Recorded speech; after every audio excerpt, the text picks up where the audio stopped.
আগ্নেয়গিরির অগ্ন্যুৎপাতের ছাই নাকি হঠাৎ আকাশে উঠে গেছে, আর তাতে বিমান চলাচল বন্ধ করে দেওয়া হয়েছে। এমনটা কখনো শুনেছেন? এমনটা হয়েছে সিসিলিতে। ইতালির পূর্ব সিসিলির কাতানিয়া বিমানবন্দরে স্থানীয় সময় সোমবার ফ্লাইট ওঠানামা সাময়িকভাবে বন্ধ রাখা হয়। নতুন করে মাউন্ট এটনা থেকে অগ্ন্যুৎপাতের পর আগ্নেয় ছাই বিমানবন্দরের আশেপাশের আকাশসীমায় ছড়িয়ে পড়ায় এই সিদ্ধান্ত নেওয়া হয়েছে বলে জানিয়েছে বিমানবন্দরের পরিচালনাকারী সংস্থা এসএসি।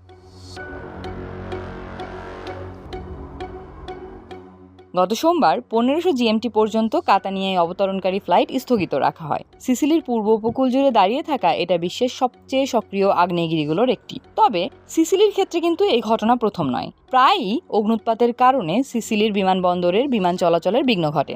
আর তাই পরিস্থিতি যেহেতু বিমানবন্দরের কার্যক্রমে উল্লেখযোগ্য প্রভাব ফেলছে, যাত্রীদের বিমানবন্দরের উদ্দেশ্যে রওনা হওয়ার আগে নিজ নিজ এয়ারলাইন্সের সঙ্গে যোগাযোগ করে ফ্লাইটের অবস্থান জেনে নেওয়ার পরামর্শ দিয়েছে এসএসসি।